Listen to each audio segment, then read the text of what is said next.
Here we go, podcast Prasgada on Progress. Bus. Assalamualaikum warahmatullahi wabarakatuh. Halo teman-teman semua, selamat datang kembali di podcast Prasgada on Progress. Ruang ngobrol seru, inspiratif, dan penuh cerita perjalanan dari para alumni kebanggaan kita. Nah, episode kali ini tentunya nggak kalah spesial dengan episode kemarin. Kali ini kita kedatangan tamu spesial, yang mana beliau adalah alumni dari Madrasah Al-Khairiyah 1 Dalgan yang kini berkiprah di tingkat provinsi, menyandang gelar sebagai Putra Putri Universitas Trunojoyo Madura dan sebagai Duta Ekonomi Kreatif Jawa Timur.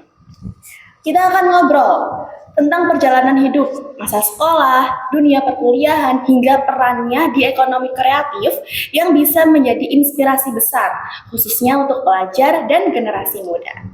Langsung saja kita sambut narasumber kita hari ini, Mas Devi. Halo. Oke. Untuk mengawali perbincangan kali ini, saya kenalkan terlebih dahulu nih. Kita seangkatan kan Mas ya? Iya. Jadi namanya Ahmad Hasanul Adabi, angkatan dari 2020. Ya, angkatan COVID nih. Oke, Mas, sebagai alumni MTS Al-Khairiyah 1 Dalgan, bagaimana perasaan Mas Devi bisa kembali hadir di madrasah tercinta ini walaupun hanya lewat podcast? Oke, untuk perasaan ya pastinya sangat luar biasa dan sangat bangga. Terkhususnya sudah diundang kembali lagi ke madrasah tercinta ini juga, dan saya harap meskipun hanya melalui podcast, saya bisa berbagi ilmu dan juga menginspirasi kepada. Kemudian Mas, menurut Mas Devi nih, apa makna MTS Al-Khairiyah 1 Dalgan ini dalam perjalanan hidup dan proses pembentukan diri Anda hingga berada di titik sekarang ini?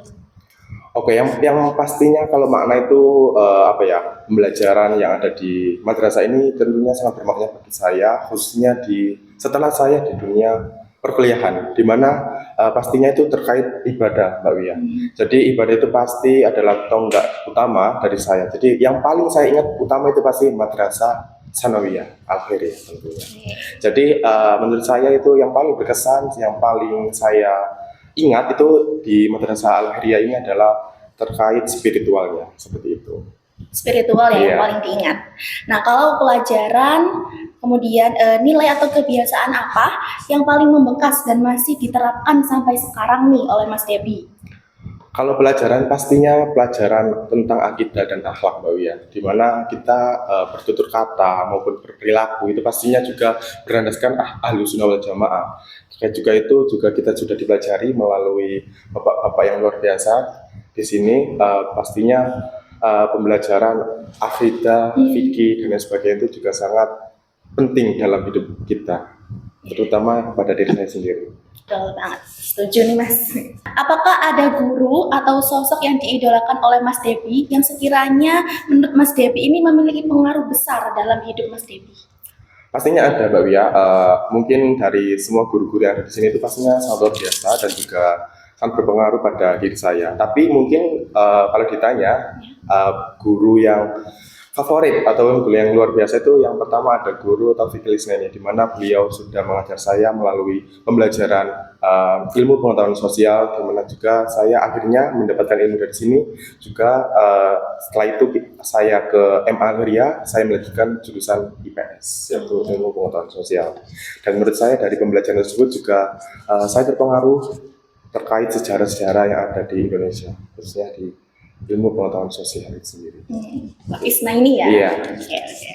Nah Mas, dari cerita masa sekolah tadi terlihat ya bahwa fondasi nilai dan karakter itu sudah terbentuk sejak dini. Iya. Ya. Setelah lulus dari madrasah, tema perjalanan Mas Devi ini kan berlanjut ke jenjang perkuliahan. Nah, habis ini aku mau tanya nih Mas, apa sih alasan Mas Devi sekarang berkuliah di Universitas Trunojoyo Madura? Oke.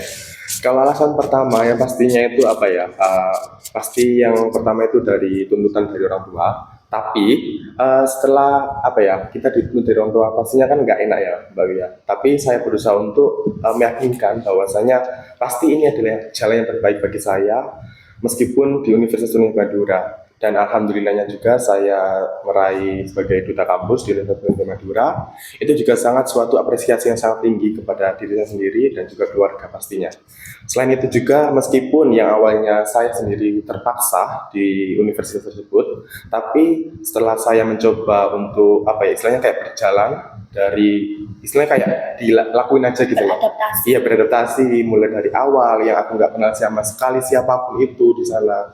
Ternyata lingkungan-lingkungan di sana itu juga cukup mendukung dan juga saya sangat dirangkul oleh teman-teman di seluruh daerah, khususnya di Pulau Madura seperti itu Mbak Wia. Okay. Kemudian Mas, selama Mas Debi menjadi mahasiswa di Universitas Trunojoyo Madura, pengalaman apa yang sekiranya paling berharga atau berpengaruh dalam proses pendewasaan diri Mas Debi? Oke, untuk pengalaman yang paling berpengaruh ya, yang pastinya itu adalah lingkungan di sekitar kita Mbak Wia. Meskipun dimanapun kita itu berada, pastinya yang pertama adalah lingkungan kita. Jadi lingkungan saya selama saya berkuliah, alhamdulillahnya cukup baik. Saya tidak pernah mendapatkan lingkungan yang jelek. Alhamdulillah juga teman-teman saya juga sangat suportif terkait pembelajaran mata kuliah maupun kehidupan sehari-hari. Seperti itu, salah satu lingkungan yang ada di sana. Ya. Kemudian Mas, kan Mas Debi menyandang gelar sebagai putra-putri Universitas Trunojoyo Madura nih. Nah, dan juga gelar Duta Ekonomi Kreatif Jawa Timur. Iya. Nah, mau tanya juga, apakah ketertarikan terhadap dunia ekonomi kreatif Jawa Timur ini sudah mulai tumbuh sejak awal masuk kuliah atau pertengahan kuliah baru tumbuh tuh? Oke, kalau boleh cerita ya Mbak Wia. Ya. Dulu itu awal perjalanan saya untuk mengikuti ajang dunia duta, itu tuh awalnya dimulai dari duta fakultas Mbak Wia. Dimana saya pas tahun 2023, itu saya mencoba mendaftar duta fakultas ekonomi dan bisnis pada tahun 2023, tetapi sayangnya Mbak Wia, saya belum berkesempatan untuk menjadi duta pada tahun 2023. Meskipun saya gagal pada tahun tersebut, saya tidak putus asa Mbak Wia, dimana saya terus mencoba mengevaluasi apa aja sih yang menjadi saya itu tidak lolos gitu loh. Saya belajar, saya mengevaluasi, dan ternyata mungkin dari diri saya juga, namanya kan juga masih pertama kali ya Mbak Wia, jadi kayak masih ada yang kurang kayak gitu. Setelah saya belajar evaluasi dari hal-hal tersebut, pada tahun 2024 itu oprek lagi Duta Fakultas Ekonomi dan Bisnis Universitas Trunojoyo Madura pada tahun 2024. Saya mencoba mendaftar lagi dan alhamdulillahnya Mbak Wia, saya lolos menjadi finalis, dan pada saat malam grand final saya dinobatkan sebagai Duta Fakultas Ekonomi dan Bisnis Inspiratif. Seperti itu Mbak Wia. Terus tidak berhenti di perjalanan itu, ketertarikan saya di dunia perdutaan tidak luput seperti itu. Saya lanjut di Duta Kabupaten Gresik Mbak Wia, di mana saya juga menyandang Duta Peduli HIV Kabupaten Gresik pada tahun itu. Selain itu juga, saya juga belakangan ini juga mendapatkan gelar sebagai Duta Ekonomi Kreatif Jawa Timur, di mana yang pastinya namanya juga Duta Ekonomi Kreatif ya, pastinya kita juga menjunjung ekonomi kreatif Mbak Wia. Dimana kita pas proses seleksi itu Mbak Wia, kita harus mempresentasikan dan juga mempromosikan secara langsung kepada audiens gimana cara produk aircraft yang ada di kabupaten atau kota kita. Dimana waktu itu saya mempromosikan UMKM yang ada di Gresik, khususnya itu UMKM bernama Kue Jubeng kalau nggak salah Mbak Wia. Nah itu tuh saya juga pastinya sangat juga apresiasi kepada produk tersebut, karena selain menyumbang ekonomi kreatif yang ada di Kabupaten Gresik, juga menyumbang di tingkat Jawa Timur seperti itu. Dan alhamdulillahnya Mbak Wia, di malam grand final dan juga atas support ataupun semangat dari keluarga yang sangat luar biasa, saya mendapatkan gelar juga sebagai Duta Ekonomi Kreatif Persahabatan tahun 2025. Tidak hanya itu Mbak Wia, saya juga masih tertarik di dunia pekerjaan, yaitu di dunia kampus khususnya. Saya juga sebenarnya itu udah istilahnya kayak ya udahlah mau fokus ke kuliah gitu. Tapi mungkin karena dukungan dari teman-teman saya kayak nyuruh aku lanjut terus gitu di dunia duta, khususnya di duta kampus. Ya udahlah Mbak Wia, aku daftar dan alhamdulillah juga lolos. setelah melewati beberapa seleksi dari mulai pendaftaran, wawancara, tes bahasa Madura, tes psikologi, tes bahasa Inggris dan lain sebagainya, alhamdulillah saya dinyatakan lolos sebagai finalis Duta Kampus Putra dan Putri Universitas Trunojoyo Madura pada tahun 2025. Mungkin perjalanan mulai dari saya gagal sampai sekarang itu sudah sangat sangat apresiasi kepada diri saya sendiri dan juga kepada teman-teman semuanya, dimana kita istilahnya tuh jangan takut untuk gagal. Jadi kita harus fokus untuk mencoba hal baru, meskipun kita tuh punya rasa takut yang tinggi kan pastinya sebagai manusia ya. Tapi bagaimana cara kita untuk melawan takut itu, teman-teman semuanya, kita harus mencoba. Dan jangan sampai kalian tidak mencoba dan tidak tahu arahnya seperti apa. Seperti itu sih, Mbak. Ya. Jadi 3 gelar sekaligus nih. Iya. Duta. Dan yang pas fakultas kemarin sudah lengser kemarin itu. Demisioner Iya, nih. demisioner. Oh, oke. Jadi apa aja tadi? Ada putra-putri. Iya, putra-putri kampus Iya. UTM, terus ada duta ekonomi kreatif, dan juga ada duta fakultas ekonomi dan bisnis, dan juga ada duta peduli HIV Kabupaten Gresik. Berarti 4 gelar, tapi sekarang 3 gelar. Karena Iya. satunya udah Iya, sudah lengser lengser lah nih. istilahnya. Nah Mas, dari semua duta-duta ini pastinya kan ada syarat-syaratnya. Iya. Nah mungkin secara umum aja bisa dikasih tahu apa sih syarat untuk menjadi seorang duta itu harus gimana? Oke, kalau untuk syarat ya Mbak Wia, yang paling utama di dunia duta, yang selama ini saya pegang itu adalah istilah 3B, di mana yang pertama ada brain, beauty, behavior. Nah, ini adalah pokok Mbak Wia, di mana seorang duta harus mempunyai 3 pokok tersebut. Yang pertama brain, di mana kita harus mempunyai intelektual terkait duta tersebut. Misal, saya sebagai duta kampus, yang pastinya saya harus mengetahui terkait apa aja sih yang ada di dunia kampus tersebut. Terus yang kedua, ada beauty. Beauty itu tidak hanya tentang cantik. Nah, saya sebagai pria juga mempunyai kerupawaan. Jadi kita dipelajari untuk bergrooming. Grooming adalah istilah menata rambut maupun berpakaian rapi, wewangian kayak gitu Mbak. Jadi istilah duta kan sangat disorot ya bagi orang-orang itu. Nah, itu bagaimana cara kita untuk meluangkan first impression yang baik kepada halayak umum seperti itu. Terus yang ketiga ada behavior. Nah, ini di antara kedua tersebut ya, yang paling penting di dunia duta adalah behavior, di mana behavior adalah perilaku. Seperti yang saya sebutkan tadi, akhlak, karimah seperti itu. Nah, perilaku ini juga sangat penting. Perilaku itu adalah mengalahkan dari brain dan beauty. Di mana meskipun seseorang mempunyai mempunyai wawasan yang sangat luas, istilahnya pintar, dan juga cantik maupun ganteng, tapi jika punya perilaku yang buruk, maka tidak ada apa-apanya Mbak Wia. Maka dari itu kita di duta menjunjung tinggi prinsip 3B, yang pertama brain, beauty, dan behavior, seperti itu. Oke, jadi syaratnya ya 3 itu aja, brand, beauty, sama behavior. Oke Mas. Nah, selama berkuliah juga, apakah Mas Debi mengikuti kegiatan organisasi lainnya selain duta nih?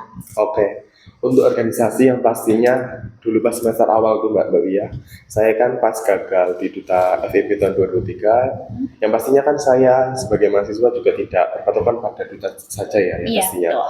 Jadi saya mencoba untuk mengikuti volunteer himpunan mahasiswa manajemen Universitas Trunojoyo Madura, di mana pada organisasi tersebut mengadakan ekonomi festival, di mana kegiatan tersebut seperti mengumpulkan kembali angkatan-angkatan kita untuk memulai dari konser maupun unjuk bakat dan lain sebagainya seperti itu. Dan kebetulan saya juga pada kegiatan tersebut pada seksi kesehatan Mbak Wia.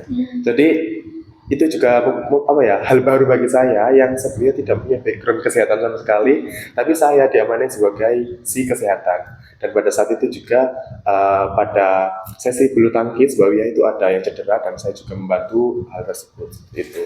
Mungkin itu juga pengalaman yang tidak bisa saya lupakan juga, karena saya pas pertama kali wah ini ternyata seperti ini organisasi di lingkup universitas seperti itu.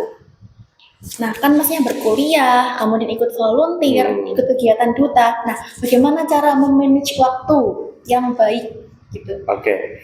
Kalau untuk memanage pastinya apa ya, susah-susah gampang lah ya. Tapi selama ini juga saya belajar Mbak Wia, berhubung juga saya program studinya juga manajemen, pastinya kita dituntut Betul. untuk manage waktu dengan baik dan benar, di mana kita mulai dari A sampai Z itu harus kayak ada terperinci waktu-waktunya. Nah, untuk memanage waktu dari ikut volunteer, duta, perkuliahan dan sebagainya, saya membuat skala prioritas Mbak Wia, di mana skala prioritas ini saya utamakan yang pertama adalah tujuan saya di kuliah adalah untuk menuntut ilmu. Yang pastinya skala prioritas yang paling utama adalah perkuliahan. Betul. Terus yang kedua baru ikut organisasi-organisasi. Terus setelah mengikuti organisasi Mbak Wia, saya menunjukkan bahwasanya kepentingan organisasi saya di situ apa. Misal, saya di volunteer sebagai bukan ketua, sebagai anggota saja. Terus yang kedua di duta, saya sebagai ketua pelaksana. Yang pastinya saya mementingkan duta karena saya menjadi ketua pelaksana acara tersebut Mbak Wia. Nah, seperti itu. Jadi adanya skala prioritas ini mempermudah saya untuk memanage waktu dari ikut organisasi, duta, rapat maupun kuliah, tugas dan lain sebagainya Mbak Wia. Apalagi tugas kan pastinya deadline-nya kan sangat seperti itu kan Mbak Wia. Jadi kayak apa ya? Pokoknya siang waktunya organisasi dan rapat, terus nanti malamnya kita nugas kayak gitu biasa. Tim SKS. Iya. Sistem kerja Biasanya semalam ya. SKS itu pasti selesai kan. Betul. Idenya tuh langsung Iya, pas di hari itu. langsung muncul gitu kan. Oke, Mbak Wia, udah. Seperti itu. Ternyata pengalaman kuliah dan organisasi yang Mas Debi ceritakan ini sangat menjadi titik penting gitu ya untuk proses pencarian jati diri Mas Debi. Nah, kemudian ini saya mau tanya tentang dunia ekonomi kreatif nih Mas. Menurut Mas Debi sendiri, apa sih ekonomi kreatif itu? Oke. Yang pertama ya, ekonomi kreatif itu yang pastinya tidak hanya tentang uang-uang saja, ya. Di mana ekonomi kreatif adalah bagaimana kita mensubsektorkan. Di mana ekonomi kreatif itu banyak, ya, tidak hanya tentang UMKM, melainkan ada videografi, fotografi juga itu termasuk ekonomi kreatif, ya. Bahkan pementasan seni itu juga termasuk ekonomi kreatif. Tetapi pada yang saya lakukan itu yaitu mempromosikan subsektor ekonomi kreatif yang ada di Kabupaten Gresik. Yaitu tadi melalui UMKM, melalui festival yang ada di Kabupaten Gresik seperti itu. Terus berhubung saya juga kan di Universitas Seni Madura ya, saya juga membantu mempromosikan kuliner-kuliner di UTM maupun di Pulau Madura halayak umum Mbak Wia. Jadi ekonomi kreatif tidak hanya tentang uang maupun apa istilahnya kayak inflasi maupun apa, bukan hanya tentang itu tapi juga tentang bagaimana cara kita untuk mewujudkan itu semua dengan cara kreativitas kita sebagai generasi muda. Seperti itu. Jadi ekonomi kreatif itu intinya itu kayak berlandaskan kreativitas kita Mbak Wia. Jadi bagaimana cara kita untuk mengelola, mendesain grafis seperti itu. Nah, menurut Mas Debi sendiri, apa sih pentingnya ekonomi kreatif bagi kita para pemuda atau Gen Z nih? Oke, ya pastinya itu sangat penting Mbak ya, karena apa ya, kita pastinya Gen Z ya, itu pasti sudah tidak asing dengan media sosial ya. Betul. Nah itu salah satu kita untuk mempromosikan ekonomi kreatif yang ada di sekitar kita melalui media sosial Mbak ya. Entah itu mulai dari promosi, entah itu video konten, entah itu kayak spill apapun itu juga salah satu apa ya, promotor lah. Kita sebagai generasi muda pastinya harus mempunyai sikap sebagai promotor aircraft yang ada di sekitar kita. Entah itu di mana saja kita berada, maupun di kota, maupun di kabupaten, maupun dimanapun itu di lingkup Jawa Timur pasti juga mempunyai seperti itu. Jadi menurut saya sebagai generasi muda kita harus menjadi seorang promotor aircraft yang ada di Jawa Timur. Nah, bagaimana bisa awal mula Mas Debi terjun ke dunia ekonomi kreatif? Awal mulanya itu apa ya? Kok bisa tertarik di dunia ekonomi kreatif? Oke. Awalnya itu kalau boleh cerita ya Mbak Wia, awalnya itu kan saya di Duta FEB kan ya. Pastinya kan mempelajari tentang ekonomi dan bisnis. Nah saya itu tertarik Mbak Wia, gimana sih saya bisa mengekspor dan juga memperkenalkan ekonomi kreatif yang ada di Pulau Madura kayak gitu. Dan kebetulan juga ada pembukaan Duta Ekonomi Kreatif itu Mbak Wia, dan saya pastinya kan sangat tertarik ya bagaimana cara itu, dan saya mendaftar itu Mbak Wia. Nah itu yang menjadi alasan saya untuk terjun di dunia ekonomi kreatif adalah untuk mempromosikan ekonomi kreatif yang ada di Pulau Madura. Karena setelah saya lihat juga Mbak Wia, di sana itu kayak apa ya, masih kurang dalam mempromosikan produk-produk di Pulau Madura. Padahal yang pernah saya lalui di sana itu mempunyai banyak banget kuliner yang mungkin jika dipromosikan melalui influencer Gen Z itu pasti sangat banyak minatnya seperti itu. Betul. Berarti kan sekarang Mas Devi ini anggap saja berkarir di dunia ekonomi Iya. gitu ya. Nah, apa sih tantangan yang Mas Devi rasakan, tantangan terbesar dalam dunia ekonomi kreatif ini, Mas? Untuk tantangan yang pastinya ada sih Mbak Wia, untuk beberapa tantangan lah ya. Yang pastinya itu ada mulai dari diri kita sendiri Mbak Wia. Tantangannya itu pastinya kita kurangnya literasi terkait ekonomi kreatif yang ada di sekitar kita. Tidak jauh-jauh Mbak Wia, jangan untuk ke Jawa Timur terlebih dahulu, kita fokus pada titik yang kecil. Misal di Kabupaten Gresik itu sendiri, kita harus mempunyai apa sih yang perlu kita promosikan untuk Jawa Timur seperti itu. Nah, tantangannya itu tadi, kita minimnya literasi itu tadi Mbak Wia terkait ekonomi kreatif yang ada di pulau maupun di Jawa Timur. Terus yang kedua, tantangan yang kedua itu adalah generasi muda kita Mbak Wia, di mana kebanyakan generasi muda kita itu kayak apa ya, istilahnya itu kayak males gitu loh untuk mengeksplor yang ada di ekonomi kreatif yang ada di sekitar kita. Jadi kayak apa ya, yang itu sih yang sulit, tantangan kepada Gen Z, kemalasan Gen Z. Kebanyakan Gen Z ini kan kayak apa ya, tidur-tiduran, bermalas-malasan kayak gitu kan. Dan itu perlu kita ketahui bahwasanya kita sebagai Gen Z itu tidak boleh seperti itu. Jadi kita harus keluar dari zona nyaman, mencari subsektor, kayak mencari informasi terkait ekonomi kreatif. Bahwasanya ini tuh perlu untuk dipromosikan, perlu diperkenalkan kepada Gen Z maupun generasi-generasi selanjutnya seperti itu Mbak Wia. Betul banget. Tadi kan Mas Devi udah cerita mengenai ekonomi kreatif di Jawa Timur, khususnya di Dalgan ini ya. Nah, mungkin bisa diceritakan lagi. Apa tadi makanannya? Kue Jubung. jubung. Apa Iya. itu? Ya, Kue mungkin bisa jubung, oke. dideskripsikan ya. Oke, itu kan saya mempresentasikan kue jubung itu kan pada pemilihan Duta Ekonomi Kreatif Jawa Timur Mbak Wia, itu yaitu makanan khas Kabupaten Gresik, di mana makanan ini terbuat dari ketan, di mana kemudian ketan ini dikasih apa namanya istilahnya kayak gula aren Mbak Wia.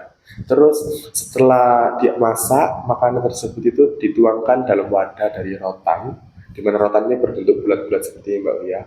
Terus setelah dimasukkan di situ dikasih bubuk wijen, dan itu rasanya itu manis, terus ada kayak asam-asamnya sedikit kayak gitu.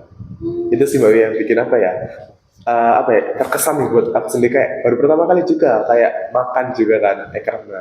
Nah itu salah satunya Mbak Wia, pentingnya kita untuk mengetahui ekonomi kreatif di daerah kita itu, yang awalnya kita nggak tahu jadi tahu terkait, oh ternyata ini tuh makanan khas Gresik, oh ini Iya. ternyata makanan khas Madura, oh ini ternyata makanan khas Surabaya, seperti itu. Betul. Nah, seperti itu sih Mbak Wia. Kalau terkait dari jubung itu makanan khas dari Kabupaten Gresik, yaitu terbuat dari ketan beras, di mana diolah dengan gula merah, gula Jawa, terus kemudian disajikan melalui rotan berbentuk bulat-bulat dan ditaburi wijen, seperti itu.